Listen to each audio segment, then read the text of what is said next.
اللہ तबारक व तआला के नाम से शुरू जो बड़ा मेहरबान और नहायत रहम करने वाला है।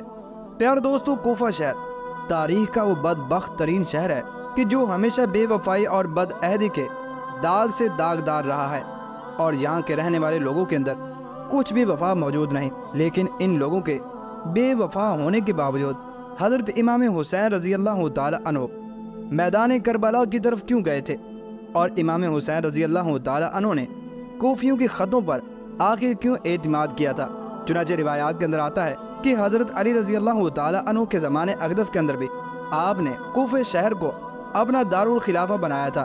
चुनांचे इसी शहर के अंदर एक रोज़ हज़रत अली रज़ी अल्लाह ताला अन्हु 19 रमज़ान की सुबह मस्जिद कोफा में नमाज फ़जर का वक्त था कि जब अब्दुर्रहमान इब्ने मुलजिम ने दौरान नमाज मुसलमानों के चौथे खलीफा और पैगम्बर इस्लाम के चचाजाद भाई हज़रत अली बिन अबी तालिब के सर पर जहर में बुझी हुई तलवार का वार किया।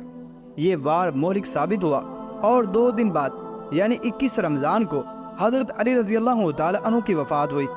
हज़रत अली रज़ी अल्लाह ताला अन्हु के दौरे खिलाफत में जहाँ कई ऐसे वाक़यात रूनुमा हुए जिनके 2 रस असरात इस्लामी दुनिया पर मुख्तलिफ सूरतों में नज़र आते हैं, वहीं उनके दौरे खिलाफत का एक अहम फैसला इस्लामी रियासत का दारुल खिलाफा मदीना से इराक़ के शहर कोफा मुंतकिल करने का भी था, जिसकी वजूहात और नताइज पर आज तक बहस की जाती है। प्यार दोस्तों, दरियाए फुरात के किनारे वाक़े कोफा का शहर इराक़ के दारुल हुकूमत बगदाद से तकरीबन 170 किलोमीटर जुनूब में मौजूद है। अगरचे इस शहर की तारीख ज़माना कदीम से साबित होती है, ताहम इसकी अहमियत में उस वक्त इजाफा हुआ जब इस इलाके में फुतूहात के बायस मुसलमानों को रसाई हासिल हुई। चुनांचे जब अहले कूफे वालों ने हज़रत इमाम हुसैन रज़ी अल्लाह ताला अन्हु को बार बार खतूत लिखे और हज़रत इमाम हुसैन रज़ी अल्लाह ताला अन्हु से इस बात का इसरार किया कि आप हमारे पास आएँ ताकि हम आपके हाथ पर बैत करें, और हम यजीद बिन मुआविया को अपना अमीर नहीं मानते, लिहाजा आप जल्द अज जल्द कोफा शहर की तरफ तशरीफ़ लाएं। चुनांचे हज़रत इमाम हुसैन रज़ी अल्लाह ताला अन्हु ने कोफा शहर जाने का कसद किया। चुनांचे जब मदीना तैयबा से जुदाई का वक्त आया तो हज़ूर अकरम सल्लल्लाहु ताला अलैहि वसल्लम के नूर नज़र हज़रत ज़हरा रज़ी अल्लाह ताला अन्हा का लख्त जिगर मक्का मुकरमा की तरफ रवाना होने की तैयारी कर रहा था, तो रोज़ा पाक से जुदाई कौन पत्थर दिल है जो बर्दाश्त कर सके। चुनांचे शहज़ादा आली मकाम मदीना पाक से रुखसत होने से कबल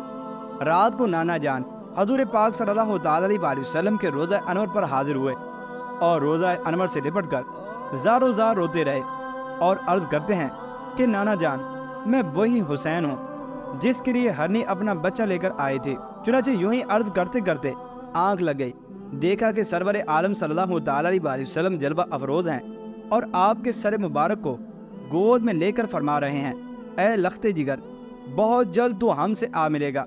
मैं देख रहा हूँ कि तू मेरे पास भूखा प्यासा जिगर लेकर आ रहा है। ये जिस्म नूरी खाके करबला से आलूदा होगा, ये आर्ज़े खून हलकून से रंगीन होंगे। बेटा हुसैन सब्र करना। थोड़ी देर के बाद आँख खुल गई। चुनांचे फिर इसके बाद हज़रत फातिमा ज़हरा रज़ी अल्लाह ताला अन्हा की तुरबत अक़दस पर हाजिर हुए और अर्ज़ किया, ए अम्मा जान, आपका प्यारा हुसैन हुलकूम कटाने जा रहा है और आपसे रुखसत होने आया है। तुरबत ज़हरा से आवाज़ आई, मशीयत इलाही में मजाल दम ज़दा नहीं, मैं तुम्हारा इंतज़ार कर रही हूँ। चुनांचे वालदा से इजाज़त लेकर आप वापस तशरीफ़ लाए और मक्का मुकरमा की तरफ कूच करने की तैयारियां करने लगे। चुनांचे मक्का मुकरमा पहुंचकर आपने शुएब अबू तालिब में क़याम फरमाया। ये वही मकाम है जहां सरवर कायनात सल्लल्लाहु ताला अलैहि वसल्लम इस वक्त मुकीम रहे जब कुरैश मक्का ने आपका बाइकाट किया था। चुनांचे जब सहाबाए किराम अलैहिम रिदवान को इस बात की खबर हुई कि हज़रत हुसैन रज़ी अल्लाह ताला अन्हु इराक़ जाने का इरादा करते हैं, तो अकाबिर सहाबा अब्दुल्ला बिन अब्बास, अब्दुल्ला बिन ज़ुबैर, अब्दुल्ला बिन अमर और अमर बिन अब्दुर्रहमान रज़ी अल्लाह ताला अन्हुम अर्ज़ कर रहे थे कि हमने सुना है आप इराक़ जा रहे हैं। हमें यकीन है कि जिन लोगों ने आपको खतूत लिखे हैं वही आपसे लड़ेंगे। बल्कि अब्दुल्ला बिन उमर रज़ी अल्लाह ताला अन्हुमा ने आपको गले लगाकर निहायत दर्दमंदाना मशवरा अर्ज़ किया कि अगर आप हिजाज में रहकर हुसूल खिलाफत की कोशिश करें तो हम सब बैत करेंगे और आपकी मदद करेंगे और आपके खैर ख्वाह रहेंगे। चुनांचे इसी इसना में कूफे वालों के اور پیغام آئے تو آپ نے صحابہ سے مشورہ کیا۔ یہ بات طے ہوئی کہ پہلے حضرت مسلم بن عقیل رضی اللہ تعالی عنہ کو کوفہ بھیجا جائے، وہ جا کر وہاں کے حالات لکھیں۔ چنانچہ جب آپ گئے تو وہی ہوا جس کا ڈر تھا۔ کوفے والوں نے غداری کی اور حضرت مسلم بن عقیل رضی اللہ تعالی عنہ شہید ہوئے، اور آپ کے 2 ننھے لختے جگر بھی یزید پلید اور ان کے لشکریوں نے 2 ننھے پھولوں کو بھی شہید کر دیا۔ چنانچہ اس سے پہلے حضرت مسلم بن عقیل رضی اللہ تعالی عنہ امام حسین رضی اللہ تعالی عنہ کو خط لکھ چکے تھے کہ آپ یہاں پر تشریف لے آئیں۔ چنانچہ آپ نے رخت سفر باندھا اور منزلیں طے ہوتی گئیں۔ یہ مختصر سا قافلہ کوفہ کی طرف رواں دواں تھا۔ چنانچہ ایک مقام پر پتہ چلا کہ حضرت امام مسلم رضی اللہ تعالی عنہ شہید ہو چکے ہیں۔ امام مسلم رضی اللہ تعالی عنہ کی شہادت کی خبر ملنے پر آپ نے فرمایا جو جانا چاہے جا سکتا ہے۔ المختصر آپ سفر فرماتے ہوئے ایک مقام پر پہنچے تو آپ کا گھوڑا رک گیا۔ آپ نے ہر چند کوشش کی مگر گھوڑا آگے جانے کا نام ہی نہیں لیتا تھا۔ آپ نے دریافت کیا کہ یہ کون سی جگہ ہے تو عرض کیا گیا کہ اس کو مائیہ کہتے ہیں۔ آپ نے فرمایا کوئی اور بھی نام اس جگہ کا ہے تو عرض کیا گیا کہ اسے کربلا بھی کہتے ہیں۔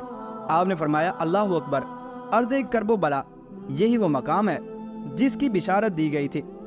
پیارے دوستو، ان تمام تر روایات سے پتہ چلتا ہے کہ حضرت امام حسین رضی اللہ تعالی عنہ کو پہلے ہی سے اپنی شہادت کی خبر مل چکی تھی، اور آپ یہ جانتے تھے کہ میدان کربلا کے اندر میں شہید ہو جاؤں گا، اور کوفہ والوں کی بدعہدی سے بھی آپ واقف تھے۔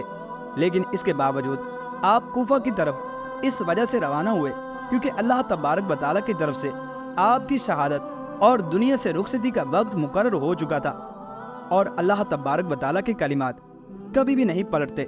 چنانچہ اللہ تبارک و تعالیٰ کے بندے اللہ تبارک و تعالیٰ کی رضا پر راضی رہتے ہوئے اپنی جانوں کا نذرانہ پیش کرنے کے لیے اللہ تبارک و تعالیٰ کی تقدیر پر عمل کرتے ہیں۔ اسی وجہ سے حضرت امام حسین رضی اللہ تعالی عنہ پہلے ہی سے اپنی شہادت کی بشارتیں سننے کے باوجود کوفہ کی طرف روانہ ہوئے، اور ساتھ ہی ساتھ اللہ تبارک و تعالیٰ نے آپ کا جو مقام و مرتبہ جنت میں مقرر کر دیا تھا کہ آپ رضی اللہ تعالی عنہ جنت کے جوانوں کے سرداری کے مقام پر فائز کیے جائیں گے۔ چنانچہ اللہ تبارک و تعالیٰ نے آپ کو پہلے ہی سے آپ کا مقام و مرتبہ جنت میں دکھا دیا تھا۔ اسی وجہ سے جب آپ میدان کربلا کے اندر پہنچے تو آپ نے یہ ارشاد فرمایا کہ اللہ اکبر، یہی وہ زمین ہے جس کے بارے میں بشارت دی گئی تھی کہ یہاں پر مجھے شہادت کا مقام و مرتبہ عطا کیا جائے گا، اور یہیں سے میں آخرت کی طرف کوچ کروں گا، اور ہمیشہ ہمیشہ کے لیے آخرت کے ابدی گھر اور حضور اکرم صلی اللہ تعالیٰ علیہ وسلم کی خدمت اقدس کے اندر پہنچ جاؤں گا۔ اللہ تبارک و تعالیٰ سے دعا ہے کہ اللہ تبارک و تعالیٰ ہمیں بھی ہر کام کے اندر راضی پر رضا الہی رہنے کی توفیق عطا فرمائے۔ آمین یا رب العالمین۔